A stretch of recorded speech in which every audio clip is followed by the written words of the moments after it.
Durante 3 días se estuvo celebrando en el país el primer foro internacional de evaluación para el desarrollo. Un foro con la rectoría del Ministerio de Economía, Planificación y Desarrollo y otras instituciones, pero fundamentalmente por el MEPID, el Ministerio de Economía.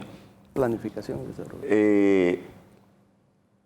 En ese foro fue aperturado por Michael Kremer, Premio Nobel. Premio Nobel de Economía del año 2019, y que se ha destacado por haber desarrollado metodologías, procedimientos relacionados con la evaluación y monitoreo de las políticas públicas. También un tema que le interesa a Kremer es el tema de la innovación para el desarrollo. Yo creo que debe ser uno de los premios Nobel más jóvenes. Sí, sí. Más reciente. Más reciente, perteneciente a la Escuela de Chicago. La Escuela de Chicago, recordemos que tuvo mucho renombre en la época de otro premio Nobel, famoso, Milton Friedman. Y Milton Friedman se recuerda en la época de Pinochet, que creó el famoso el grupo de la Escuela de Chicago, los Chicago Boys, que implantaron en Chile un programa económico bajo la presidencia de Pinochet, y ese programa económico se llamó El Ladrillo. Y fue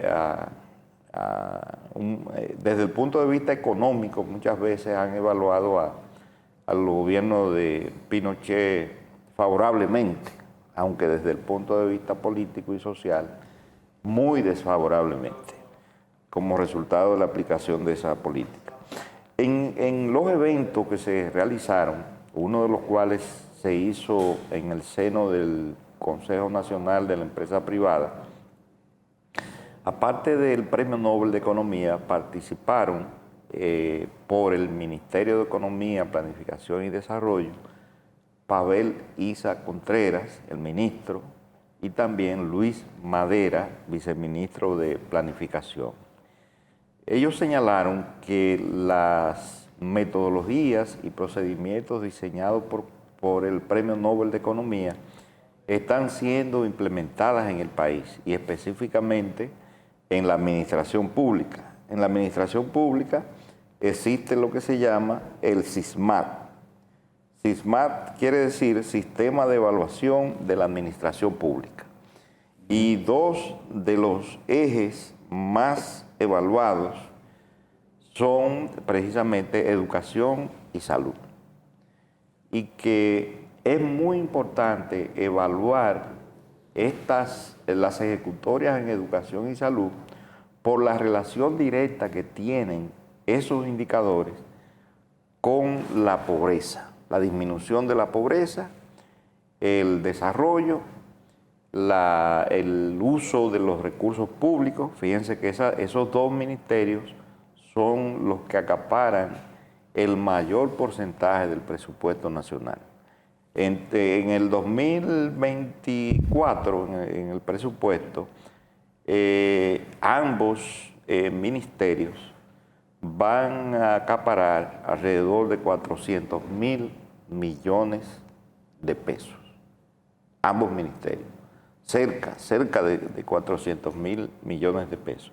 Entonces, es importante que se le dé seguimiento cotidiano a la evaluación, al monitoreo de ese gasto público tan importante, a dos sectores que son claves y que tienen relación directa con la pobreza, la disminución de la pobreza y también la calidad de vida de la población.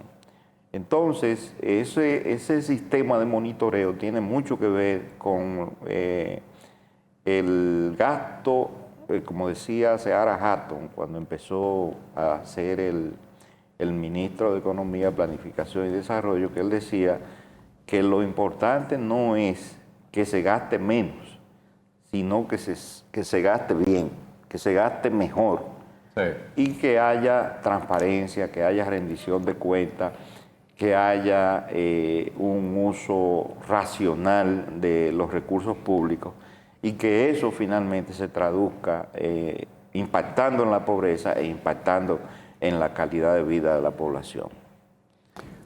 A mí me parece muy interesante lo que decía Kramer, porque él inclusive extendía el seguimiento de las políticas públicas en esos ámbitos a toda América Latina, porque se señala que estamos en una época de contingencia, donde según la CEPAL y el BI, es otra década perdida que estamos viviendo para América Latina, porque lo que se vaticina es que 0.8% que están prácticamente un estancamiento de las economías.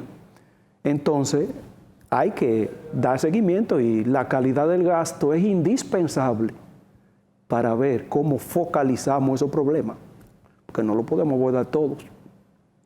No, muy bien, me pareció interesante. Él ponía énfasis también en que una forma de reducir la pobreza era una mayor inversión en educación y salud, fundamentalmente.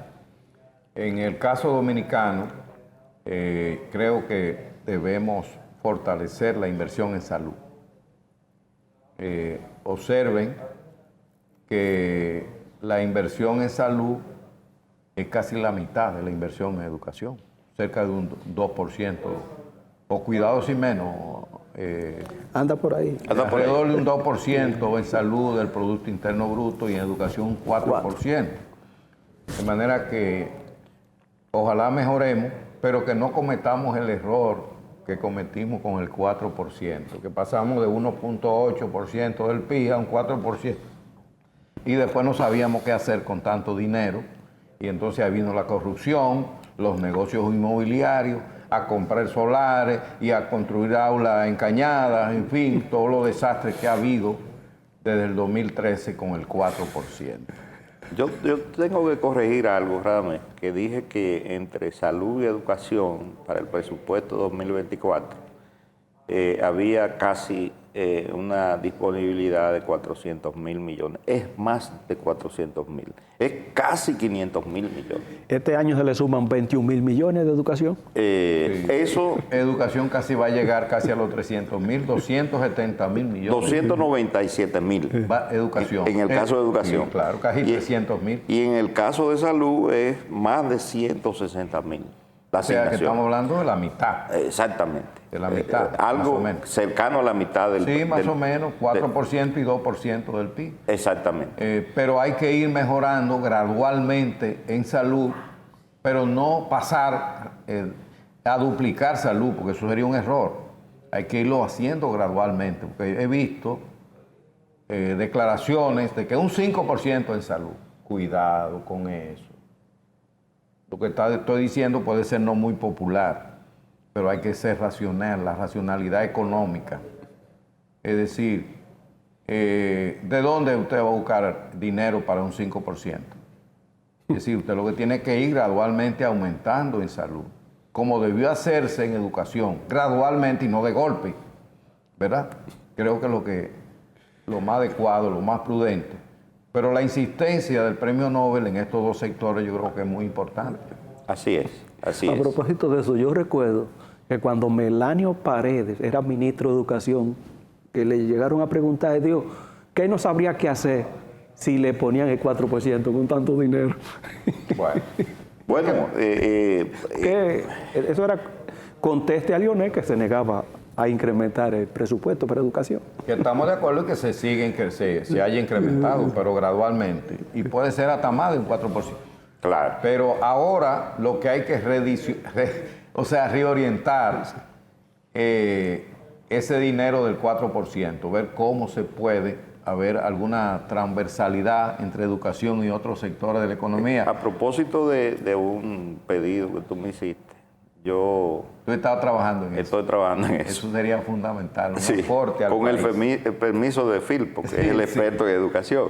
Bueno, Pero yo vengo... no sé si nos quedará algún espacio para lo del tema... Queda algo. para el tema israelí-palestino. Claro. Sí, sí, queda bueno, algo. queda algo. Vamos a darle el chance a Phil.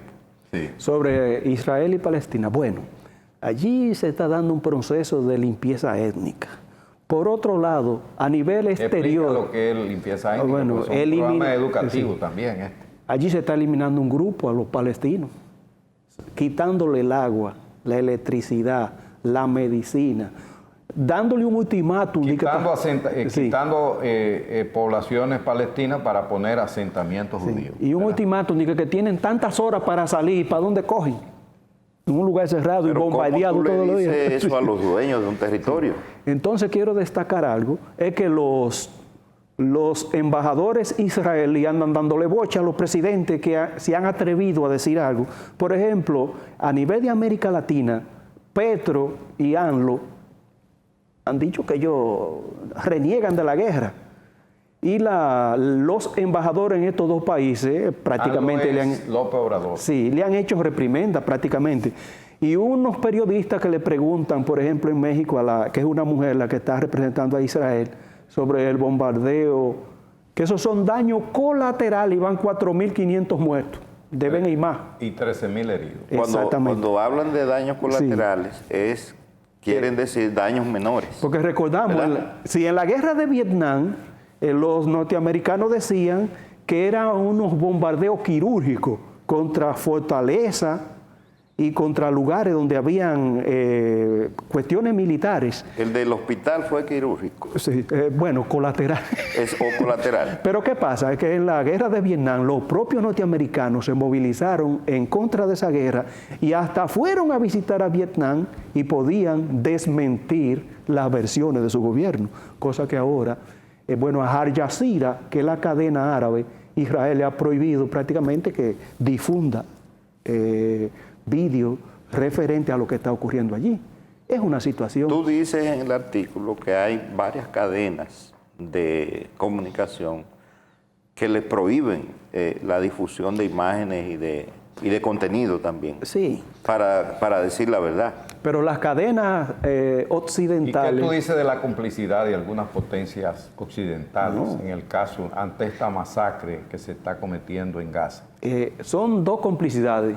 Los grandes medios, los ecosistemas mediáticos de Occidente y todos los gobiernos prácticamente se han manifestado a favor de Israel. Entonces, la limpieza étnica cuenta hasta con el contubernio de los gobiernos occidentales, lo que se llame democracia u otra cuestión, que justifican que Israel tiene derecho a vengar, pero a vengar contra civiles, no contra los Hamas que tiraron los misiles. Entonces, no hay proporción. Los ucranianos tienen derecho a defenderse.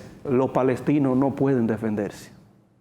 Entonces hay narrativa El que doble no... rasero se llama. Sí, exactamente. La política del doble rasero. La frontera entre Egipto y Gaza, ¿cuál es el problema de que no abren esa frontera? Bueno, ellos no querían permitir, porque en Egipto hay 20 camiones que llegan a la franja de Gaza, pero Israel no quería permitir. En el día de ayer, después de una conversación de Joe Biden con el monstruo Netanyahu, se ha accedido a permitir que la ayuda humanitaria desde Egipto pase a la franja de Gaza, porque Egipto se ha negado a aceptar que pasen para allá. Porque al final, si salen, Israel no va a permitir que entren. Anoche vi en televisión que la China había desplegado unos portaaviones en la zona del Medio Oriente. Eso no pudiera echarle más leña al fuego. O sea, el temor es una conflagración. Si Israel continúa y penetra en Gaza, eso va a generar una conflagración regional. Estados Unidos está consciente de eso. El apresuramiento de Joe Biden de ir directamente a Israel el pasado miércoles buscaba evitar que eso se extendiera a otros países. ¿Por qué? Ese tema estaba muy tranquilo, pero el mundo árabe y otros países. Ahora mismo hay un enfrentamiento geopolítico, China, Rusia por un lado y Estados Unidos y Europa por el otro. Se abre otro frente. De alguna manera este frente va a beneficiar a Rusia también. Sí, sí. Sí, sí. Porque la atención está concentrada en Israel, de manera que el mundo está muy agitado y lo lamentable es que todas estas cosas, este ambiente internacional desfavorable, podría perjudicar a países que no tienen vela en ese entierro, como la República Dominicana. Eso es lo lamentable. Señores, este ha sido su programa Punto de Referencia. Le agradecemos su amable teleaudiencia. Radamés García, Luciano Firpo y quien les habla, Agustín González. Hasta el próximo domingo. Buenos días.